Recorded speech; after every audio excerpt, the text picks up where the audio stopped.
Now, coming up next is a man who's going to be talking about how he was not killed by the money changer families. That is his title of his. Yeah. There's a little thing going on, but he's got over 25 years of experience in the Asian, US, and Europe market, and he's basically transformed market needs into innovative IT solutions and creative business strategies. He's worked with the largest MNCs and is also the co-founder of Currency. Please, ladies and gents, give it up for Mr. Hakim Karim. So, pleasure to be here. So, thank you very much for your time. So, just a little introduction about us and the team here.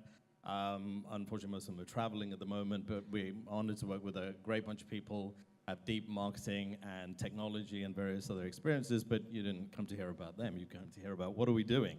So, what is currency? So, here's a problem that I'm sure you all face. You go to a foreign country, you need to go and get, the local currency, and you don't know where the money changes are, never mind what their rates are. And you may not know this, but the difference between, a good money changer and not, it can be very significant. And I'll talk a little bit more about that in a bit. And of course, part of it is you probably, wondering to yourself, can I even trust these money changers? And they're all seem to be in like some little booth in a seedy little area.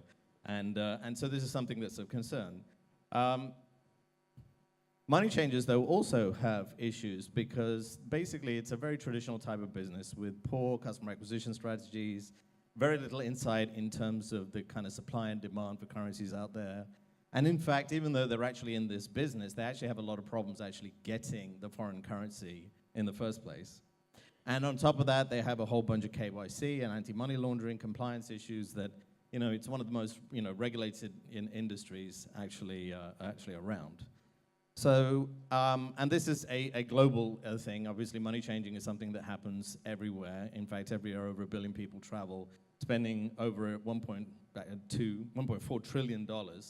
A lot of that is obviously in cash. In Malaysia alone, it's a $15 billion US business, the money changing business is, right? And there's like 36 million people, trips, not people, coming in and out of Malaysia wanting to change money. And that's where Currency comes in. Currency is a platform that facilitates money changers and travelers to be able to connect with each other so that travelers can save time and money, and money changers can better connect with their customers. But let's get into, how did we sort of get here? Okay, so how many of you know this place?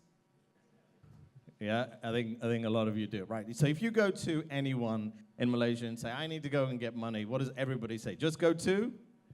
We go to Mid-Valley. Right. And so how this actually started off is actually kind of interesting. So I was supposed to be meeting my person who's now my business partner, Amir, for lunch one day, and he's late, and at the time he was doing his MBA, and he was getting money in dollars from his parents in Iran. And he needed to go change money, and obviously asked people, and they just said, go to Mid-Valley. And so off he goes to Mid-Valley, and he waits in this really long line. I'm sure maybe some of you have done this, and he goes and changes a bunch of money and thinks he got a really great rate, and he's quite happy with himself. On his way back to the car, and of course this took a long time because he had to wait and everything. And on his way back to his car, he passes by a convenience store. In the back of the convenience store, he sees there's another money changer. And he's like, oh, just out of curiosity, let me just go and see what the rates are here. And lo and behold, what do you know? The rates are better at that little convenience store, and there's no queue, and there's no hassle, and he's like really pissed off. And so he, kind of comes and meets me, and I ask him like, oh, why are you late? And he relates me this story, and I kind of jokingly said to him, oh, there should be an app for that. And so he researched around, and he was like, you know what? There is no app for this. So that's how we came up with this idea.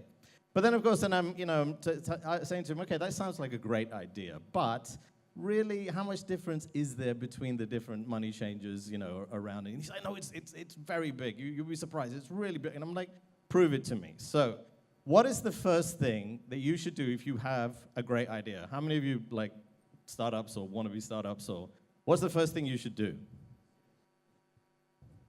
Research. Yes. You should validate, right? Don't build anything, right? Don't write a business plan. Just find out if there's a real market here for what you want to do. So after he bugging me all this time, I said, look, go and do your research. Go find out what actually is the discrepancy out there in the market. And so he actually went to Bukit Bintang one day and just like walked around and collected all the rates for all the money changes in that area. And just literally within a 5-minute walk, he found out that actually common currencies like the dollar and the euro can be as much as 5, even 10% difference. Secondary currencies like the yen can be 10 to 20% difference. And tertiary currencies can be, like the Korean won, Taiwanese dollar, and even more so other currencies can be as much as 20 or 30% difference. I myself have personally experienced a 200% difference when changing money in Thailand. And if you don't believe me, you can go look at our blog. You can actually see the actual cases like this. So now he explains this story to me. I'm like, well, that sounds quite compelling. That's actually something that people would really like. But then, I'm thinking, well, yeah, but how much are really people going to pay for something like this? Is it, it sounds like a great utility, but is anybody actually going to pay to have this information? And then he said something to me that really really hit it home for me. He said, Hakeem, you don't understand. These people, they are in a spending mode. And then that stopped me in my tracks. It was like the eureka moment where currency isn't just a utility, right? Why? Because these people, travelers, are ready to go spend this money. Why do you go and change money? Because you want to go spend it. And so, because we're mobile, we know where people are, we know probably how much money they have in their pockets, what they're interested in doing, where they're interested in going, and etc. And this gives us so many different ways of making money that suddenly now this was an incredibly compelling opportunity. But then we're wondering to ourselves, okay, so how many people know what this picture is from? The Godfather, yes. So this is hence the title that was given to this talk here, which is, we were like, well, okay, we're going to go and start dealing with money changers. And aren't these guys all like in the mafia or something? And I'll actually tell you, in Italy, they actually are all in the mafia. So I don't know when we go to that market, but this is what we feared. We're just like, we're going to go mess with these guys, and we're going to go, get this information and put it in an app, and next thing you know, we're going to wake up with a horse's head in our bed. If you can't see what that is, I deliberately didn't take the gory picture and put it on there. So we were like, well, what are we going to do? We're going to get in trouble, and what was Bank Negara going to say, and etc. And actually, as it happens, when we actually investigated this in a bit more detail, we found out that, in fact, these people are actually very friendly and very nice and very legitimate. And all the Bank Negara people are very supportive and very nice and very friendly. And we were like, oh, okay, I guess this is not so hard. And in fact, that's how we got started working with the money changers. And in fact, we have Bank Negara's implicit approval of what we're doing.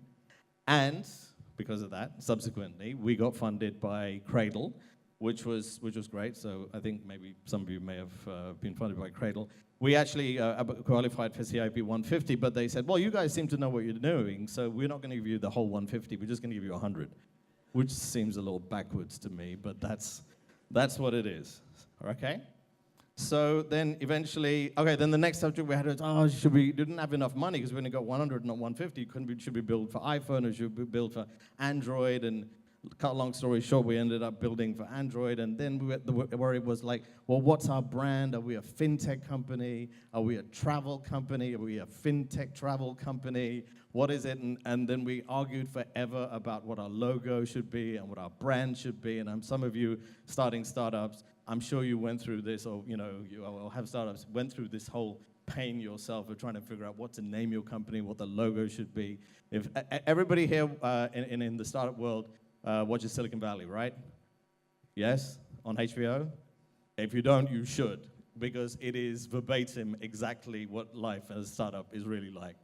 And so there's a whole scene about how they come up with the name and the brand, and it reminded me very, very much of that. And so eventually, great, we launched the product, and off we went. And, here's the product. If you haven't seen it, it's very easy to use. You just put in how much you want. You put in, and how much you have. It shows you where all the money changes are. You can go and click on any one and get more details. And it's really great and intuitive to use, and it's awesome. And our user numbers kept climbing, and everything was looking very rosy. Right? And then we also found out, very interestingly, we had a retention rate that was really, really high, amongst the top or 200, 300 apps globally, in fact. So we're like, wow, we've actually built a great product that people find great utility in, and this is a wonderful thing. But then, nothing. For like several months, even though our user numbers just kept going up, even though our retention rates held very high, we were looking for funding to take it to the next level, to do all those things that we talked about before. And it was really difficult for us to go find it. Nobody really understood pre-revenue companies. Nobody really understood what the big picture was. And obviously some of that was our fault. We weren't kind of explaining ourselves properly, right? And we really sort of struggled to find investors. And in fact, I actually even had a situation where I had a blow up at an investor and I stormed out because of the insult of how much he thought we were worth, right? But we're like, nope, we'll just persevere. So we bootstrapped it and we kept going, and then we got our big break. So we won the Malaysia Fintech Finals competition against a very outstanding group of companies, and I think a large part of that was the judges really appreciated that we had something much bigger than what anybody else had, right? And that's really not an easy thing to kind of pull off. And that took us to the finals in Hong Kong to compete against 24 really wonderful companies from all over the world. And it got us a tremendous amount of media coverage. Obviously, you can see we were on Bloomberg. And then that got us funding, finally, from Platcom. So thanks very much to our friends at Platcom, and thanks very much to our friends at MDEC for putting in the good word to make that happen. And suddenly now we were actually able to move forward. And then going forward from that, we got into Startup Bootcamp, which is probably the world's premier fintech accelerator. Out of 400 companies in the region, only 10 are selected. And that gave us excellent contacts into the whole fintech space, not just in Singapore, but also in the region as well, from some terrific people from the likes of Google and Visa and others who I haven't mentioned on here. And so what I kind of wanted to tell this is that one of the things that I'd really recommend, how many of you are actually doing startups or thinking about doing a startup already? Okay. Perseverance, I'm sure you probably already know already, is something that you must always have. You'd be surprised to hear, when we hit that dark patch, I didn't mention, there came a moment about a year ago, we actually thought about shutting down the company. Okay, we're just like, well, this is not going anywhere. Even though we built something great and everybody likes it, nobody will give us money, and nobody will support us, and nobody will back us. And now look at us where we are right now, because we believed in what we had, and we kept going. And on this stage, won another FinTech Challenge, got us even more media coverage, and now we're considered one of, by MDEC, one of Malaysia's hot startups. So what's next for us? So this month, we will be releasing the new version of our product. At the moment, it's really just an informational product, but it is now going to be a transactional product. You're going to be able to actually book, and we hope very shortly afterwards, pay directly for your money changing, okay? And we're coming up with a whole bunch of products and solutions for money changers to be able to better manage their businesses and be able to better run themselves. And this is all thanks to all the support that we've had, not only from MDEC and Bank Negara and various others, but also from the startup community as a whole. So thank you very much, and if you have any questions.